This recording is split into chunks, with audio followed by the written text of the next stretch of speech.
Hey y'all, welcome back to my channel. My name is Jenna Morrow. I'm the founder and principal designer of Morrow Design Studios, which is a residential commercial interior design firm located in the DC area, but we serve clients nationwide. And actually on today's video, I'm going to talk to y'all about how we launch a full service interior design project at our firm. Before I get into it, as a YouTuber, I have to say, if you are interested in design content or entrepreneurship content, hit that subscribe button because that's what this channel is all about. You're going to get interior design tips, tricks, reveals of rooms in my own home as I design them, plus some behind the scenes, very candid looks at my journey as a full-time entrepreneur. So hit that subscribe button so you never miss a video when it goes live. And now let's get into how we launch a full service design project. So we offer two design packages. The first is virtual design, what we call design from afar, and the second is full service design, which we refer to as design from within. And what this means for full service design is we're handling everything in a project from beginning to end. That includes, of course, furniture, decor, and finishes selections, but also contractor management, installation, kind of like what you see on HGTV when you see a client see their room for the first time, the big reveal. Same exact thing, that is considered a full service design. So I'm going to talk to y'all today about how we go from an inquiry to onboarding a client once they sign that paperwork and they are officially considered a member of the Morrow Design Studios team. So let's get into it. So the first step in our process is if a potential client is interested in our services, they of course have to go to our website, morrowdesignstudios.com. Once they land there, they go to the inquire page on our site, and that's where they will see our inquiry form, which is very short. It used to be a lot longer, and then I realized this is taking way too long for clients to fill out, and I'm sure a lot of them were turned away once they saw how long it was. So what I did was I shortened it by quite a lot. And I actually took the questions that were on the previous form and I added them to my script for discovery calls, which I'll get into in just a second. But for now, this is the inquiry form. They fill out their contact information, first, last name, phone number, email, the project location, just city and state. I don't ask for address because it's a little too personal before we've even talked on the phone. Then they'll explain to me what service they're interested in. Again, it's either virtual design or full service design, the spaces they want us to design for them, and then what their project budget is. We start at a minimum of $10,000 because it's very critical that a client has the correct amount of money to cover three categories that are essential for a full service design project. The first category is our design fee. The second category is the budget for contractors. That includes electricians, painters, floor installers. And then the third category is, of course, your furniture, decor, and fixtures. So once you add up all three numbers, that's your total project budget. So when clients see this, sometimes they think my budget for my furniture and decor, but no, this is your budget in totality. So $10,000 minimum is where we start and what we highly recommend when you are interested in a full service design project with us. Once the client fills this out, they hit submit. And one thing I've learned, y'all, since being an entrepreneur is automation is everything. So once a client hit submits on this form, within 10 minutes, they receive this email from us, which says, "We're so excited that you're interested in working with Morrow Design Studios." It explains that the first step in our process is to have a discovery call with you to learn about your project, but also explain our process. But before we get on a discovery call, I invite you to look at our investment guide. So I'm going to click on this investment guide so you can see how it looks. What the investment guide covers basically is our process for virtual design and our process for full service design, but it also talks about what our pricing is. Why is this important? In the past, I would allow a potential client to fill out the inquiry form and schedule their discovery call at the same time. Then I would get on the discovery call, we talk for a good 20 minutes, only for them to say they're no longer interested because our price is a little too high or our timeline is a little too long. So I decided, you know what, let me save myself some time and save the potential client some time and give them this investment guide instead. Let them look at the numbers, let them look at our process, and then decide if they're still interested in working with us. If the answer is yes, they still want to talk to us, at that point in the email that they receive, they are then to go to the link below, the investment guide, and schedule their discovery calls. Now, I used to have these discovery calls 3, maybe 4 times a week. Now, I only allow them on Tuesdays and Thursdays between the time of 11 a.m. and 1 p.m. Again, this is because on those days, sometimes I was having 3-4 discovery calls in a day, 4 times a week. I wanted to save myself some time, and so I cut back the days from 4 to 2, and that has been a tremendous help for my schedule. So all a potential client has to do is select the day that they would like to have their discovery call, select the time, hit submit and finish, and then they receive an email from us confirming that their discovery call has been scheduled. They'll also get a reminder email 24 hours before the call to remind them, hey, we've got this discovery call scheduled. I will give you a call at our agreed upon time. If you need to cancel or if you would like to reschedule, there is a button for you to be able to do so. Nonetheless, if you want to keep it, we will talk to you on X date at X time. So let's talk about the discovery call. Let me tell y'all, I used to wing these calls. And then I was like, you know what? Let me create a template or some type of script to help guide me through these calls. One, because I want everything to stay on track. Sometimes they would go a little too long. But two, it helps me stay organized. So I actually created a script and you'll see it here. It's very simple, very short. I can remember the script in my sleep because I've done it so many times. But basically what ends up happening is when we get on the call with the potential client, I introduce myself, the firm, our values, what we stand for.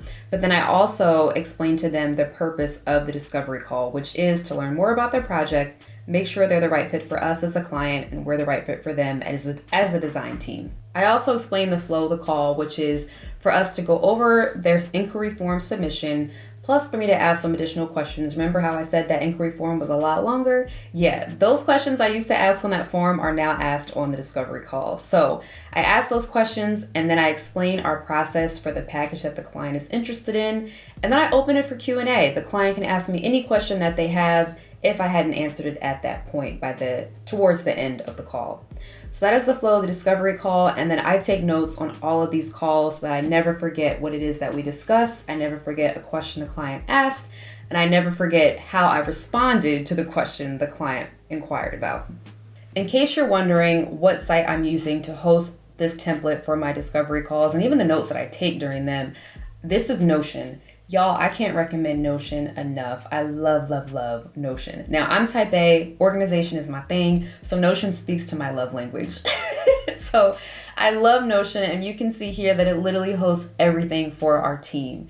It hosts templates, it hosts scripts for things like discovery calls. It's also where I take notes for calls and design consultations. I even capture our business goals in here and my personal goals. I love, love, love Notion. Can't recommend it enough. If you are an entrepreneur or you just want a place where you can kind of organize your life, Notion is a great place to start. At the end of the discovery call, we ask the potential client if they would like to schedule their design consultation. They say yes, we get it on the calendar, and then here are the steps we take to prepare for that consultation. So you see here, I have a list of tasks that we have to complete before the consultation, during it, and then after. So before we meet with the client, we review the inquiry form that they submitted, plus their answers to our discovery call. And then I always like to remind the team, look, put the address in the GPS the day before so you know what time you need to wake up, what time you need to leave the house. So address in the GPS the day before. During the consultation, ask a series of questions, which are located in our design consultation playbook. I'll pull that up in a second. But it's also essential that we capture photos and video of the space. These photos serve as our before photos, but they also just serve as a reminder, hey, did they have a closet on this side of the wall or was it on the other side? Sometimes you forget those small details. So the photos help us with that, plus the video that we take. And then we end by taking measurements, and that's what helps us draw the floor plan. After the consultation, we fill out a creative brief. Every project gets a creative brief. I'll show that to you guys in a second too.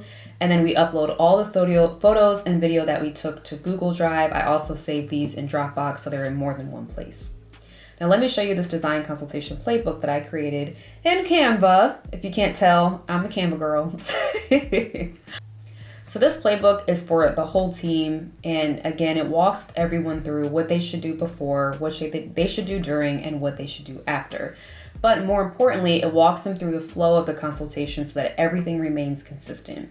Then we get into the interview part of the consultation, which is where we get to know the client and everything about their lifestyle, their design preferences, how they intend to use the space, what the problem is, why they wanted to hire us in the first place, and how we can bring their ultimate vision to life.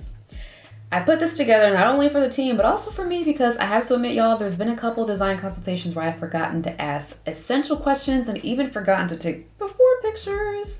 So this is for me is just as much as it is for the rest of the team. But this is really important and is something that I encourage all team members to bring with them or have handy on their tablet or smartphone so that they never forget what details should be a part of the design consultation. Design consultations typically take about 90 minutes, and that's because we want to get really personal with our clients, right? Their home is one of their most prized possessions. It's where they unwind, it's where they make memories with their family. It's also a reflection of who they truly are. Everything that means something to them resides within the home with them. So we want to make sure that we're really understanding what their vision is, and we can deliver on the problem that they want us to address. That's why they called us in the first place, right? Because they need some assistance with solving some sort of problem. The problem could be as simple as, I just think this room is so ugly and I want to redesign it. Or it could be, I just moved into this new construction home. I have no idea how to make it my own, personalize it, and make it a place that I'm proud to call mine.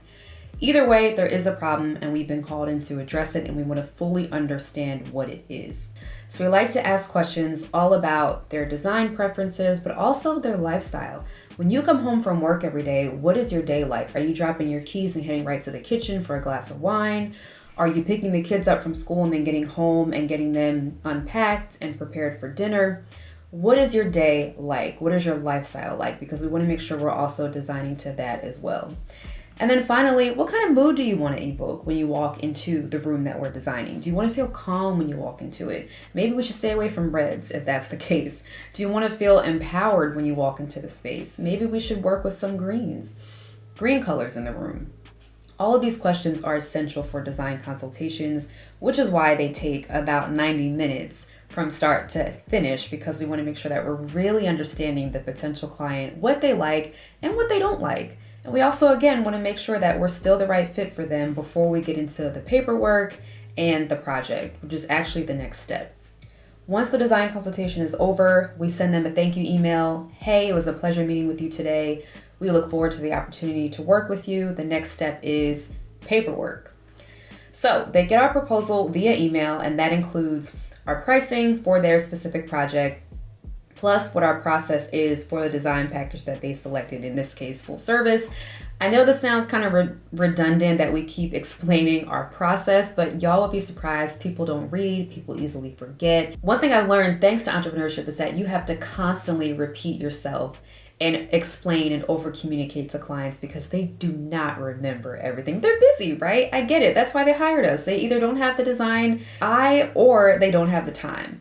I want to save you some time throughout this whole process, not only by doing full service design for you, but also by over communicating everything, so you are clear from the start on what the expectations are, what the timeline is, and what our process consists of.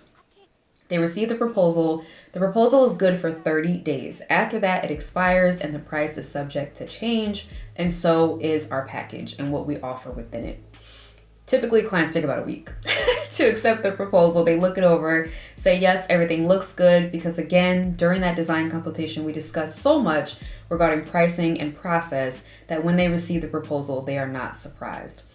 Once they approve it in writing, then they receive our contract, which is pretty extensive. I won't walk you through that because I am not a legal person, which is why I turned to a website called IDCO, which is in the Interior Design Collective, and they have all sorts of templates and documents like a design contract, and I actually purchased it directly from them, and I tweaked it to tailor it to my firm and our client project. So not a legal person, will never claim to be. I outsourced that, found a resource, purchased it, and here we are. But they received this. It's very extensive. It's about 12 pages plus a 1-page statement of work.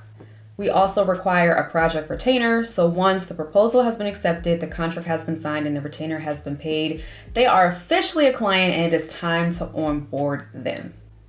So the first thing we do for onboarding is handle our team internally. So we set up the client's project in Notion. We set up all of the meetings for the team, because we know the timeline at this point. It's already been in the proposal. It's already been discussed during the consultation.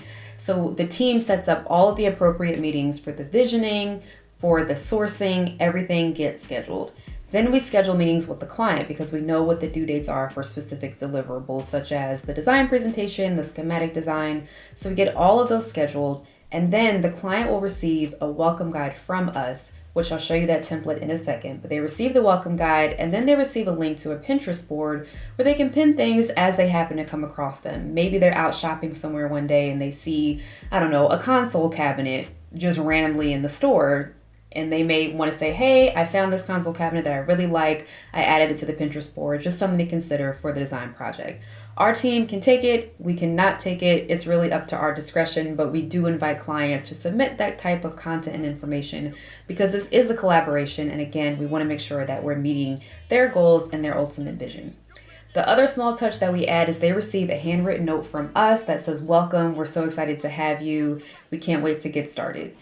So all of that is just our way to personalize the client experience and also to let them know, hey, we heard you loud and clear. We heard what the problem is that you would like us to solve, and we are fully committed to solving it for you, down to the smallest details, such as a handwritten note that you will receive from us upon signing on as a client.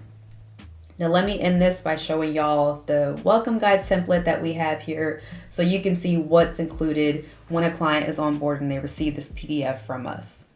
So the welcome guide is essential because it's where we dive a little deeper into our firm, including the team. We introduce the client to who their team is, from the design lead to the project manager. And then we also, surprise, surprise, repeat what the process is for our full service design package. We also show them what their project timeline is so they can follow along if they'd like. But again, clients forget these dates. So what we do is every Friday, clients get a project update from us. In that project update email that they receive every Friday, we close that email by saying, here is the next step in our process for your specific project. So they have a way to look at our progress through their welcome guide, but they also have a way to track it directly through the emails that we send to them every Friday. In the welcome guide, we also remind them of our communication. We just like to set those boundaries early on so clients understand. We would love to connect with you if you ever have a question or an emergency. However, these are our business hours and these are our preferred methods of communication, which is first email and then phone via a scheduled call. Some clients like to text. We try to reserve texting for just quick updates like, hey, I'm going to be 5 minutes late to our meeting or to our call. But otherwise, we prefer for everything to be done via email so we don't miss a step. But also, if both the client and our team are not remembering a specific detail that we discuss, we can say, hey, in this email that was sent on this date, we agreed that we would move forward this way or we would make this design decision. That is it for today's video. I hope y'all got something useful from it, whether you are an aspiring interior designer or you're currently a designer who just wants to refresh your systems. Hopefully you found something helpful and useful for you today. I invite y'all to hit that subscribe button so you never miss a future video when it goes live, because I have way more interior design and entrepreneurship content on the way. Thank y'all for tuning in, and I'll see you on the next video.